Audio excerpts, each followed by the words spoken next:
Hi, this is Andrea Kane, and I'm here with you for HIT 330 Healthcare Delivery Systems. And we are on week 10 quiz for chapter 10. We're actually on week 12 at this point, but this is a quiz debrief for chapter 10. There were 4 questions that looked like we had some struggles with. The first one was number 6. Covered entities must retain data security policies for 26 years from the date of creation or when it was last in effect. The answer is 6 years. And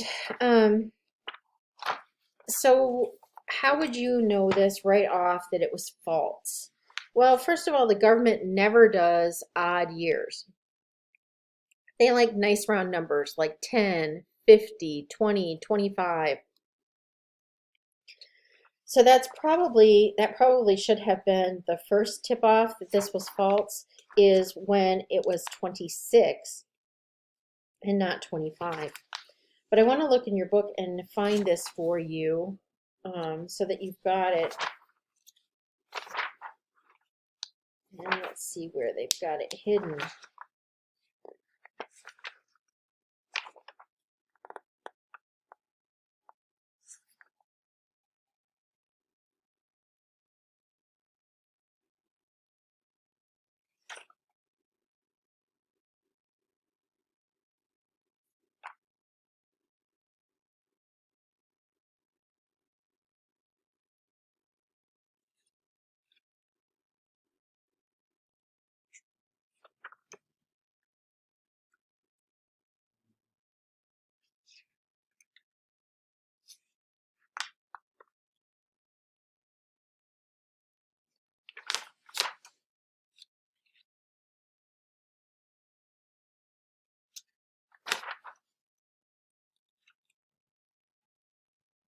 Okay, if you look at the bottom of page 312 and the top of page 313, you will see policies and procedures and documentation requirements.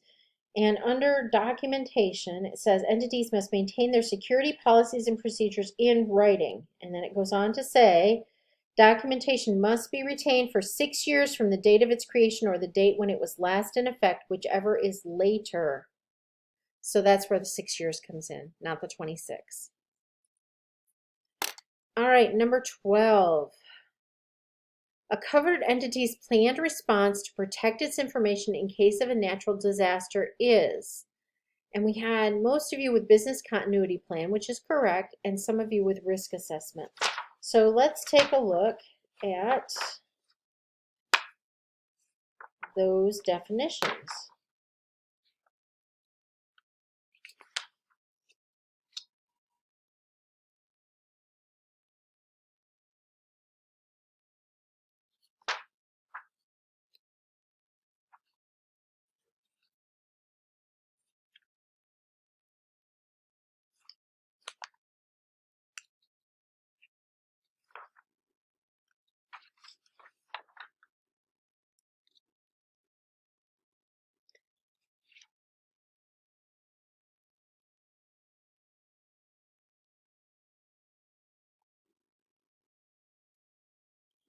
If you look at page 296, there's a section on risk analysis.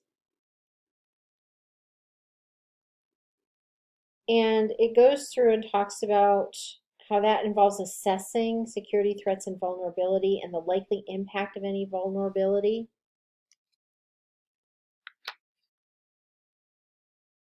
So a risk assessment is just what it sounds like. You're assessing whether or not you have a risk, and if you do have a risk, what is going to be the impact of that?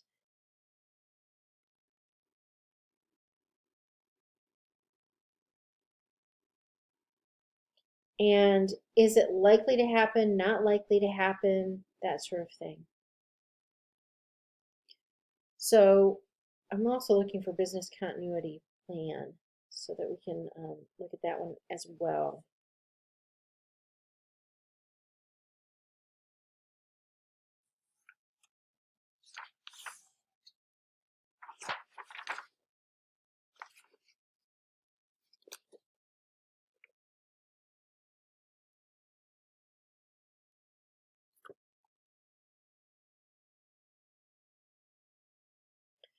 If you go to the back in your glossary, you'll see business continuity plan. It's a program that incorporates policies and procedures for continuing business operations during a computer system shutdown.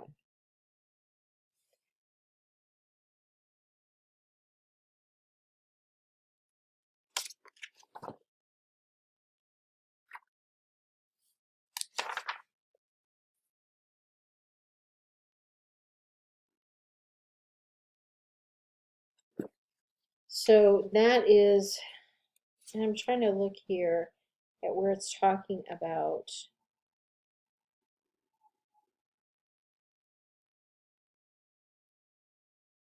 a planned response.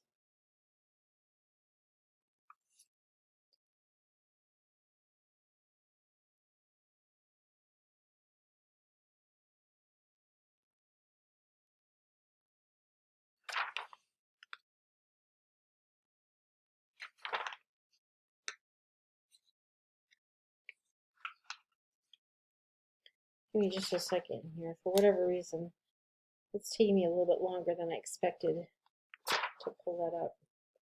Disaster planning talks about contingency plans. Yes, disaster recovery plan and a business continuity plan. If you look at page 304 at the bottom of the first column, you'll see that it talks about a business continuity plan. I will grant you this one is not very clear, so I will credit it back to you if you got that one wrong. Number 13, which of the following encompasses the identification, evaluation, and control of risks that are inherent in unexpected and inappropriate events? Risk management. Because you're not just identifying and evaluating, but you're actually controlling. That word control goes into risk management.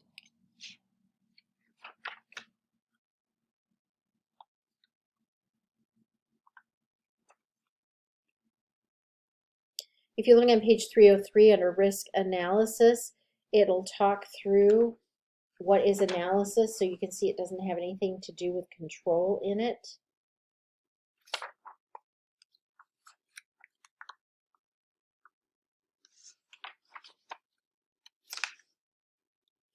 If you look on page 296, it talks about risk management. It's a comprehensive program of activities intended to minimize the potential for injuries to occur in a facility and to anticipate and respond to ensuring liabilities for those injuries that do occur. It includes processes in place to identify, evaluate, and control risk. So that's where it's risk management. Number 14, best practice is that data security policies and procedures are updated at least every 5 years. This one is false. And you would not know this except if you were reading through your book. Because in your book, it talked about how those should be updated on a regular basis.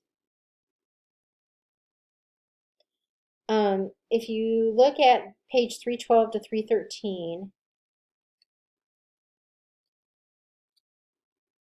it talks about how they must be reviewed periodically and updated as needed in response to environmental or organizational changes that affect the security of EPHI. So there is no best practice in terms of a number of years. Instead, best practice is looking at it whenever something may occur or has occurred to update it. I'm forgetting where I got that from, that it was actually on an annual basis, not every 5 years.